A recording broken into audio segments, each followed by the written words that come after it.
आपका स्वागत है सक्सेस नोट्स क्लासेस में। आज अपना टॉपिक हो जाएगा वैदिक सभ्यता, जो मैं आपको बेहतरीन तरीके से आपको बता दूंगा, जिसे अगर एक भी क्वेश्चन बाहर नहीं जाएगा। यदि आपको नोट्स चाहिए तब मैंने आपको लिंक दे दिया, आप वहां से अच्छी तरह से डाउनलोड कर भी सकते हो।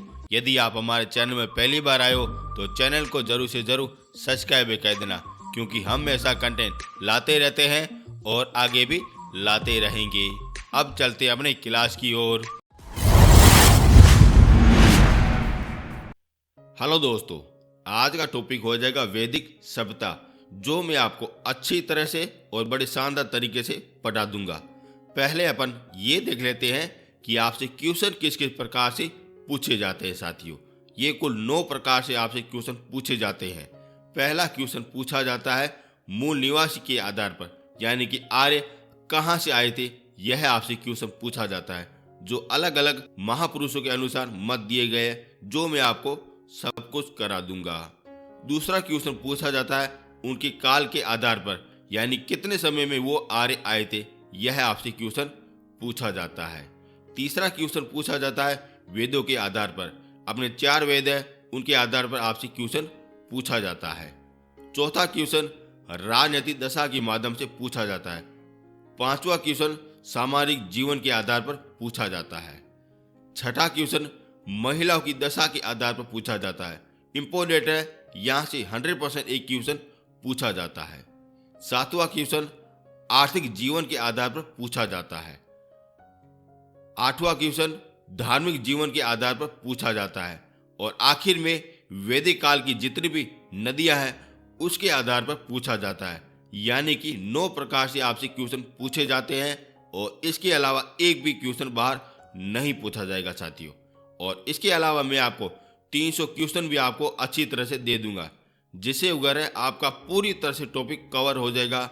और इतना दावे के साथ कहता हूं, एक भी क्वेश्चन बाहर नहीं जाएगा साथियों। यदि ये आपको सब कुछ आपको PDF के माध्यम से चाहिए, तब मैंने आपको नीचे लिंक दे दिया है, आप वहां से डाउनलोड कर भी सकते हो। अब अपन 1 से लगा के 9 तक जितने भी पॉइंट है वो अपन सारे कवर कर लेते हैं साथियों। सबसे पहले देखते हैं आखिर वैदिक सभ्यता है क्या। सिंधु सभ्यता के पतन के बाद आर्य का उदय हुआ और आर्य की सभ्यता वैदिक सभ्यता कहलाती है साथियों। मैंने आपको सिंधु सभ्यता जब करवाई थी, उस समय मैंने आपको एक मत भी मैंने आपको कराया था कि आर्य के आगमन के कारण सिंधु सभ्यता पूरी तरह से तबाह हो गई थी। ये भी पॉइंट मिलता है कि यहाँ पे आर्य आए थे, यानी कि यहाँ पे आए थे और यहाँ पे रहे थे, तब ये वैदिक सभ्यता का विकास हो गया था। अब देखते हैं इनका समय काल। ये भी आपसे क्वेश्चन पूछा जाता है। अगर आपसे पूछा जाए कि वैदिक सभ्यता का समय काल कितना है, तो ये 1500 से लगा के 600 ईस्वी पूर्व का ये हो जाएगा साथियों। वेरी इंपॉर्टेंट है, पूछा भी जाता है। अब इतिहासकारों ने इसे 2 भागों में डिवाइड किया गया है।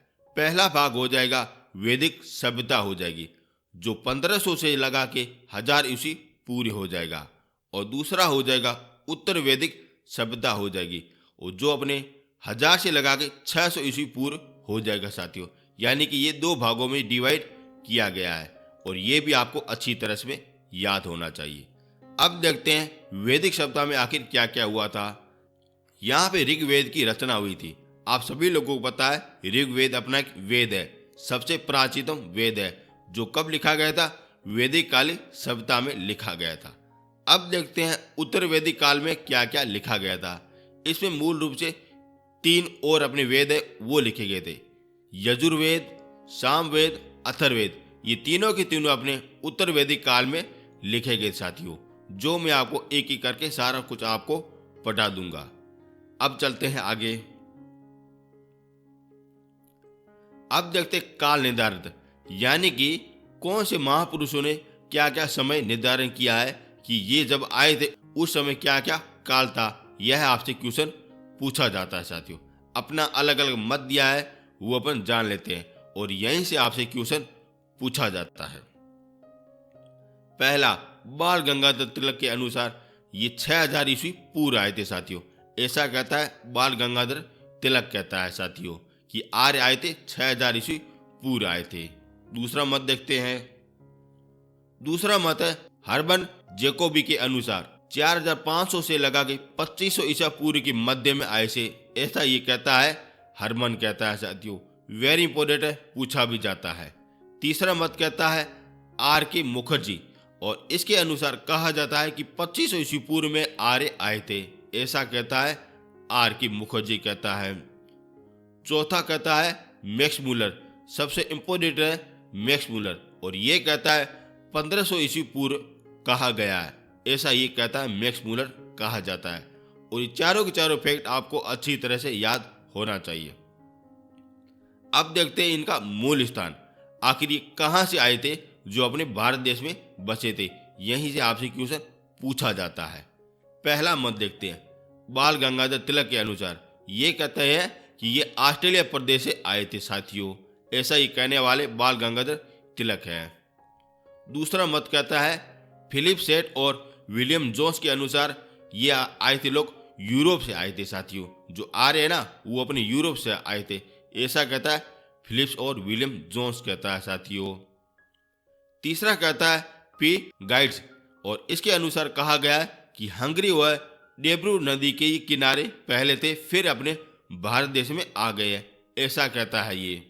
और चौथा कहता है मैक्स मूलर, सबसे इंपॉर्टेंट है, और इसने कहा था ये मध्यम एशिया से आए थे साथियों। वेरी इंपॉर्टेंट है, यहीं से आपसे क्वेश्चन पूछा जाता है। और पांचवा हो जाएगा स्वामी दयानंद सरस्वती, और ये कहते हैं कि ये लोग आए थे तिब्बत से आए थे साथियों, ऐसे ऐसे आपसे क्वेश्चन पूछे जाते हैं। आपसे मुख्य रूप से तीन ही प्रकार के क्वेश्चन पूछे जाएंगे। पहला क्वेश्चन, जैसे बाल गंगाधर तिलक के अनुसार आर्य कब आए थे, तब आपको आंसर क्या देना है, 6000 ईस्वी पूर्व में आए थे। दूसरा क्वेश्चन पूछा जाता है मिलान वाला पूछा जाता है साथियों, यानी कि आपको मिलान करना पड़ेगा कौन से अगर महापुरुष ने कौन सा समय काल कहा है। और तीसरा क्वेश्चन पूछा जाता है उनके कथन के आधार पर, यानी कि आपको 4 लाइनें दी जाएगी, वहां से अगर आपसे क्वेश्चन पूछा जाता है कि कौन सा असत्य है या कौन सा सत्य है। ये तीन ही प्रकार के आपके क्वेश्चन बनते हैं और आगे भी बनते रहेंगे।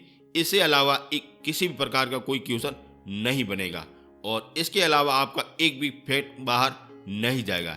यदि कुछ बाहर चला गया तब मैं आपको 300 क्वेश्चन दे रहा हूँ, उनमें से सारा कुछ आपको आ जाएगा, एक भी क्वेश्चन बाहर नहीं जाने दूंगा। यदि आप हमारे चैनल में पहली बार आए हो ना, तो चैनल को जरूर से जरूर सब्सक्राइब कर देना।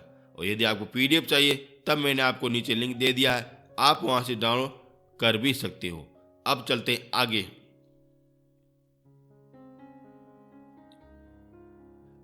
अब देखते हैं ऋग्वेदिक काल सभ्यता देखते हैं साथियों, जो 1500 से लगा के 1000 ईस्वी पूर्व मानी जाती है साथियों। वेरी इंपॉर्टेंट है, और यहीं से आपसे क्वेश्चन पूछे जाते हैं।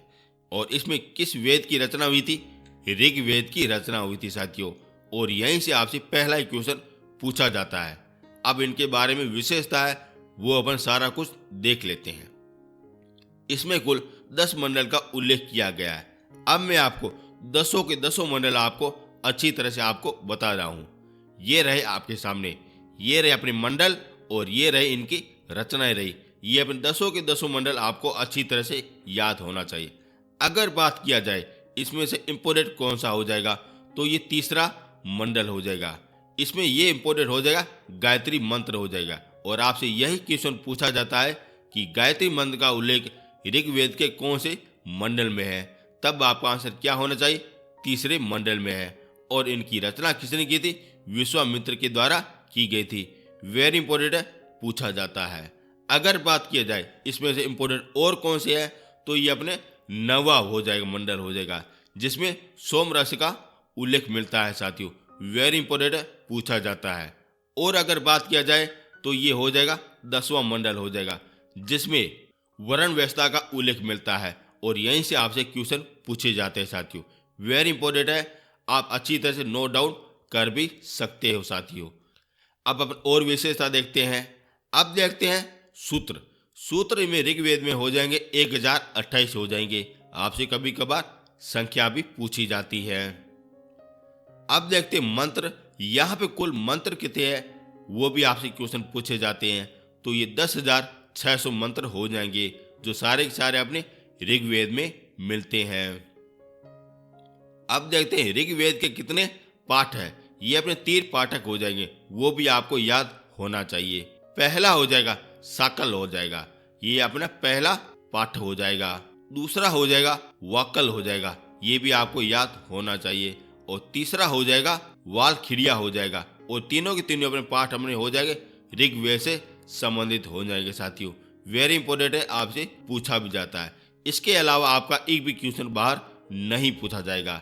यदि पूछा जाएगा तब मैं आपको 300 क्वेश्चन दे रहा हूँ, वो आप अच्छी तरह से पढ़ लो, एक भी क्वेश्चन बाहर नहीं जाएगा। अब बढ़ते हैं आगे। अब देखते हैं ऋग्वेद काल की विशेषता देख लेते हैं, जहां से आपसे क्वेश्चन पूछा जाता है। यहाँ के लोग सिंधु सभ्यता के विपरीत थे और ये वैदिक सभ्यता मूल रूप से ग्रामीण थी साथियों। वेरी इंपॉर्टेंट है, ये अपने हो जाएगी ग्रामीण हो जाएगी। लेकिन अभी सिंधु सभ्यता थी वो अपने शहरिया सभ्यता थी साथियों। ये मैंने आपको सब कुछ आपको करवाया उस वीडियो में, जरूर से जरूर देख लेना। यहाँ के लोग मुख्य रूप से आर्य थे, इस कारण से आर्य सभ्यता भी कहा जाता है साथियों। यदि आपको आर्य शब्द दिया जाए या आपको वैदिक सभ्यता भी दिया जाए, ये दोनों के दोनों एक ही हो जाते हैं। अब देखते हैं इनका प्रमुख व्यवसाय क्या था। इनका प्रमुख व्यवसाय था अपने पशु चारना और कृषि का कार्य करना था। यही इनका प्रमुख व्यवसाय था। वह आपसे क्वेश्चन पूछा जाता है साथियों। ये आप देख सकते हो, इस प्रकार से ये अगर सारे अगर कार्य करते थे। यहाँ के लोग की जानकारी अपने ऋग्वेद से मिलती है, क्योंकि यहाँ पे अगर ऋग्वेद की रचना की गई थी, इसी कारण यहाँ पे अगर ऋग्वेद की से जानकारी मिलती है साथियों। अब देखते हैं राजनीतिक दशा। यहाँ पे हो गया अपनी इकाई हो जाएगी, यहाँ पे मुखिया हो जाएगी। जो आपसे क्वेश्चन पूछे जाते हैं वही मैं लाया हूँ। यहाँ पे हो जाएगा घर हो जाएगा, गृह हो जाएगा, जिनका मालिक हो जाएगा पिता हो जाएगा या कुलीप हो जाएगा साथियों। पिता को ही कुलीप कहा जाता है, यहाँ पे वैदिक काल में ऐसा कहा जाता है। अब इसकी बड़ी इकाई होती है ग्राम इकाई या गांव इकाई होती है, और जिसका मुखिया होता है ग्रामीण होता है। जिस प्रकार अपना मुखिया होता है सरपंच होता है, उसी प्रकार इनका मुखिया होता है ग्रामीण होता है। अब देखते हैं विश या कबीला। कबीला विश अपने जैसे मान सकते हो कस्बा होता है उसको कहा जाता है, और उसका मुखिया होता है विशपति कहलाता है साथियों। और आखिर में होता है जन। जन का मतलब आप राष्ट्र समझ सकते हो या शहर आप समझ सकते हो, और जिनका मुखिया हो जाएगा राजा हो जाता है। यानी कि 4 भागों में डिवाइड किया गया था। आपसे क्वेश्चन इस प्रकार से पूछा जाता है कि वैदिक काल में गृह इकाई का मुखिया कौन सा होता है, तब आपको आंसर क्या देना है, पिता देना है। आपसे क्वेश्चन इसी प्रकार से पूछा भी जा सकता है कि वैदिक काल में सबसे बड़ी इकाई कौन सी हो जाएगी, तो ये जन इकाई हो जाएगी। और सबसे छोटी इकाई कौन सी हो जाएगी, गृह इकाई हो जाएगी साथियों। ये कुल 3 ही प्रकार से आपसे क्वेश्चन पूछे जाते हैं साथियों। आपको अच्छी तरह से नोट डाउन करना है। अब चलते हैं आगे। उस समय पितृ राजतंत्र ही सामान्य शासन प्रबंधन के रूप में प्रचलित था साथियों। यानी कि राजा का बेटा राजा बनेगा, उस समय ये परंपरा प्रारंभ हो गई थी।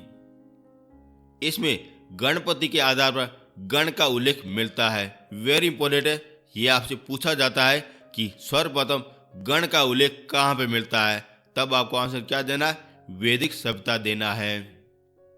यहाँ पे ऋग्वेद में राजा को गोपजन्य पौराभोत कहा जाता। वेरी इंपॉर्टेंट है, ये इनके उपनाम हो जाएंगे जो आपसे पूछा भी जाता है। राजा का पद देवी समझा नहीं जाता था साथियों। वेरी इंपॉर्टेंट है, एक सामान्य व्यक्ति के रूप में समझा जाता था, ना ही किसी देवी या देवता के माध्यम से समझा जाता था।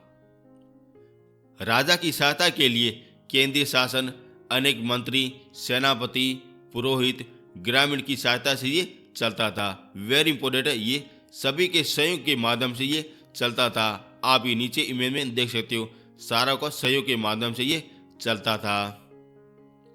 राजा का व्यक्तिगत कर्मचारी को उपस्थित और इस पे कहा जाता।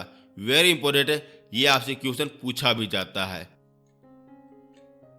और इस सभा में महिला भी भाग लेती थी साथियों। वेरी इंपॉर्टेंट है, इस सभा में महिला भी भाग लेती थी। यानी कि वैदिक काल में अपने महिला भी कहीं भी राजनीतिक तंत्र में भाग लेती थी। जैसे जैसे समय काल आगे बढ़ता रहेगा फिर ये महिलाओं की दशा और भी बिगड़ती रहेगी साथियों। यहाँ पे इनकी दशा बिल्कुल अच्छी थी। अब बढ़ते हैं आगे। अब देखते हैं सामाजिक जीवन के बारे में देख लेते हैं। आर्यों ने खानाबदोश जीवन छोड़ के पारिवारिक जनिक जीवन प्रारंभ कर दिया था। वेरी इंपोर्टेंट है, ये परिवार जीवन आधारित हो गया था। आर्य समाज पितृसत्तात्मक था और पिता परिवार का मुखिया होता था और यहाँ पे संयुक्त परिवार का प्रचलन भी था।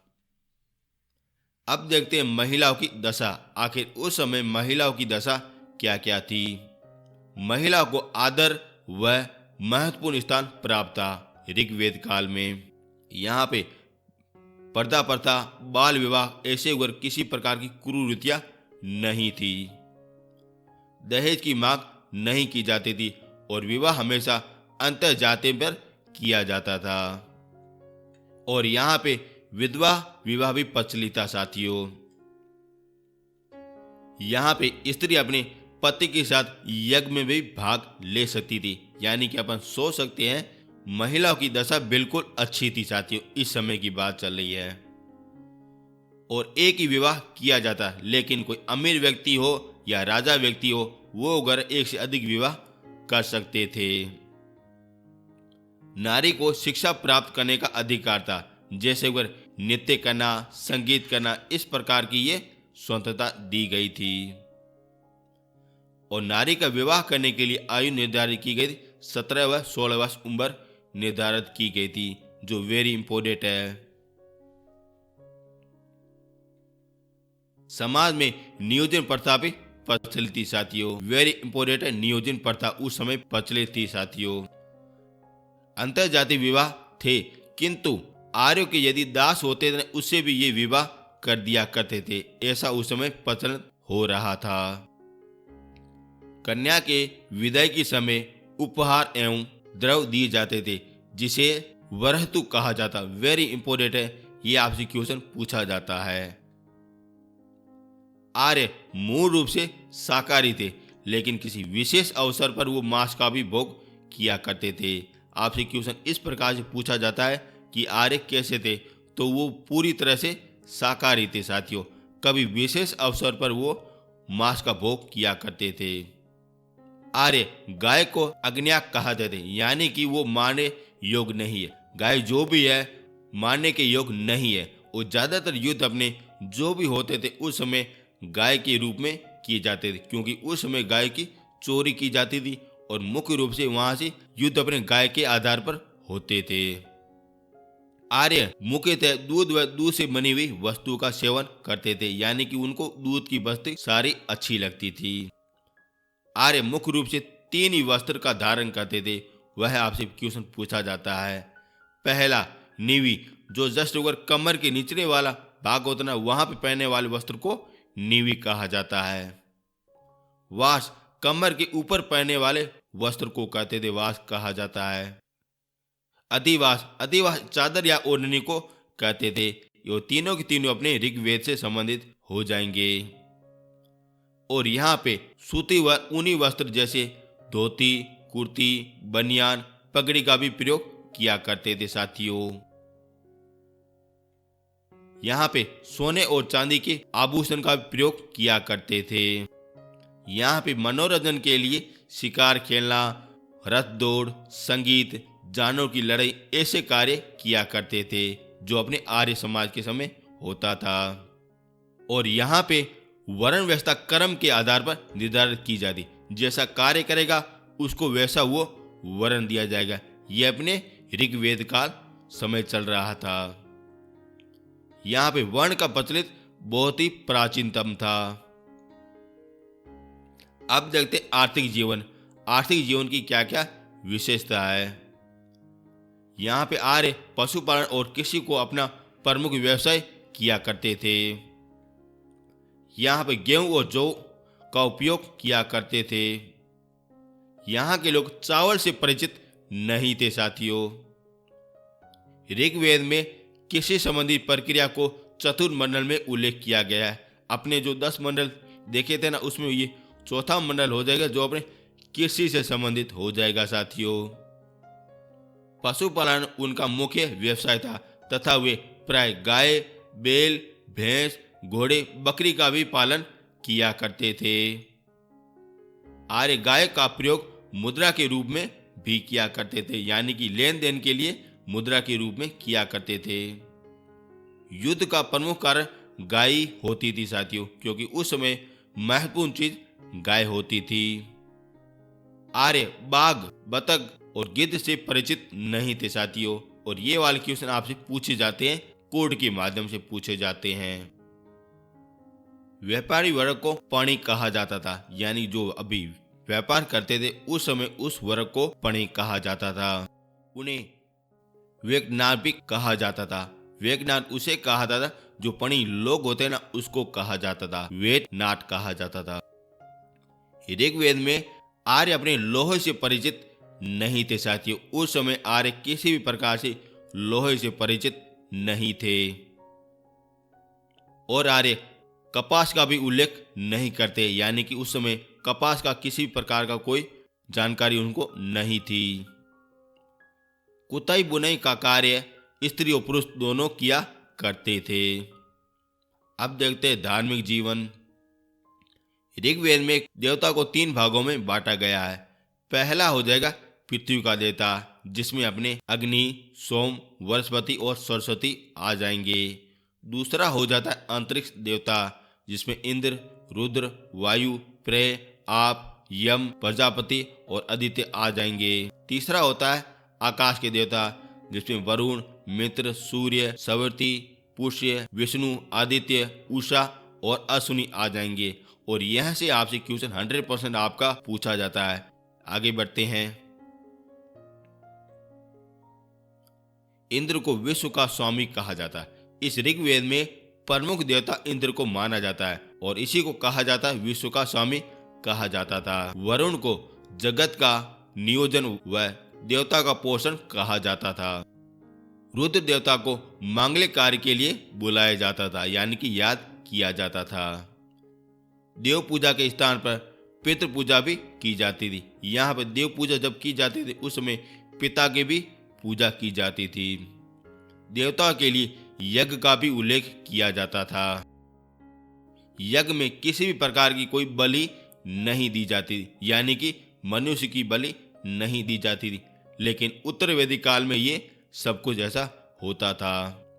मंदिर या मूर्ति पूजा का कोई भी उल्लेख नहीं मिलता था साथियों। वेरी इंपॉर्टेंट है, मंदिर या मूर्ति पूजा का उल्लेख नहीं मिलता था ऋग्वेद में। आर्य पुनः जन्म में मानते थे साथियों। वेरी इंपॉर्टेंट, आर्य जो अपने पुनः जन्म को मानते थे। ये स्वर्ग की भी कल्पना करते थे और नरक की भी कल्पना किया करते थे साथियों। वेरी इंपॉर्टेंट है। अब देखते हैं ऋग्वेद काल की जितनी भी नदियां हैं वो आपसे क्वेश्चन पूछा जाता है। सबसे पहले देखते हैं यहाँ पे प्राचीनतम नदी और यहाँ पे आधुनिकतम नदी। पहले देखते हैं कुम नदी, और इसका आधुनिक नाम हो जाएगा कूरम नदी हो जाएगा। अब देखते हैं गगन नदी, और इसको कहा जाता है दशवती नदी कहा जाता है। गोमल नदी, और इसको कहा जाता है गोमती नदी, प्राचीन समय में कहा जाता था।